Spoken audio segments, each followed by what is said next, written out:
नमस्कार. सर्वांचे माझ्या यूट्यूब चॅनलमध्ये खूप खूप स्वागत आहे. आजच्या या व्हिडिओमध्ये आपण पाहणार आहोत महाकुंभाची रहस्यमय कथा. श्री स्वामी समर्थ. स्वामी भक्तांनो, महाकुंभ मेळा ही रहस्यमय कथा जो कोणी ऐकतील त्यांच्या भाग्यात सुखाचे दिवस नक्कीच येतील. ज्यांना जाणे शक्य नाही त्यांनी पुराणातील महाकुंभाची ही कथा ऐकल्याने महाकुंभ तीर्थक्षेत्राला जाऊन येण्याचे फळ मिळते. आणि असे म्हणतात, एकदा महाकुंभात गेले की सर्व पापे धुवून निघतात आणि मोक्ष प्राप्त होतो. या कथेचा मनुष्याच्या जीवनावर खूप मोठा परिणाम होतो असे अनेकांचे अनुभव आहे. त्यासाठी ही कथा शेवटपर्यंत नक्की ऐका.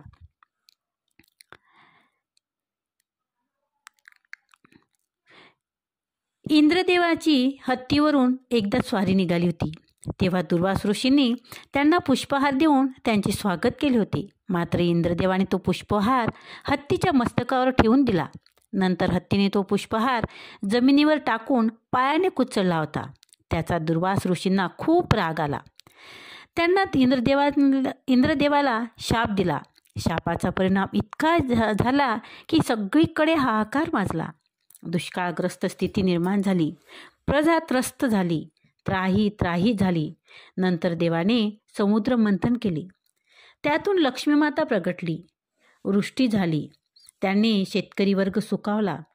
समुद्र मंथनातून अमृत कलशही बाहेर आले होते. ते राक्षसांनी पळवून नागलोकात लपवून दिले. तेथे गरुडाकडून त्यांचा उद्धार झाला व त्यानेच ते क्षीरसागरापर्यंत पोहोचविले. क्षीरसागरापर्यंत पोहोचण्यात गरुडाने ज्या 4 ठिकाणी अमृत कुंभ ठेवले होते ते 4 स्थळ म्हणजे त्र्यंबकेश्वर, उज्जैन, प्रयाग, हरिद्वार हे होय. त्यामुळे हे 4 तीर्थक्षेत्रावर कुंभमेळा भरत असतो. दुसरी कथा ही की प्रजापती कश्यप यांच्या 2 पत्नी संदर्भात आहे. एकदा कश्यप राजाच्या 2 पत्नीमध्ये सूर्याचे अश्व म्हणजेच घोडा काळा आहे की पांढरा यावरून वाद होता.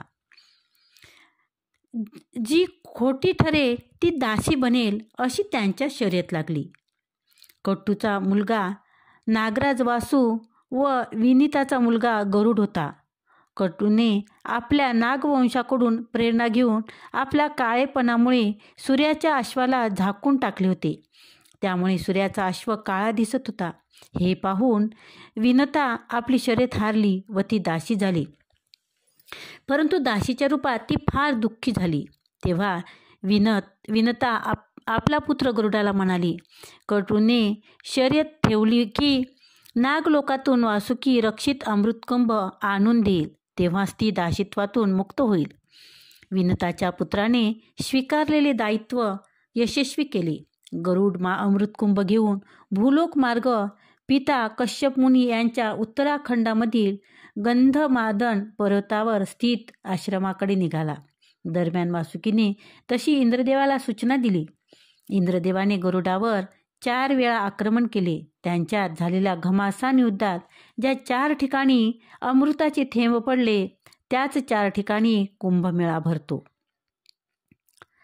तिसरी गोष्ट अशी आहे समुद्र मंथनाची कथा. कुंभमेळा संदर्भात समुद्र मंथनाच्या कथेला अधिक महत्त्व देण्यात आले आहे. समुद्र मंथनातून अमृत कलश बाहेर आला व तो राक्षसांनी पळवला. तेव्हा स्वतः विष्णू भगवान यांनी मोहिनीचे रूप धारण करून राक्षसाकडून कट रचून परत मिळवला होता. मोहिनीच्या नाचकामात अमृत कलशातील 4 थेंब भूलोकात पडली. ज्या 4 ठिकाणी ते अमृताचे थेंब पडले ते ठिकाण आज तीर्थक्षेत्र बनली प्रसिद्ध आहे. या 4 ठिकाणी कुंभमेळा भरत असतो. धन्यवाद.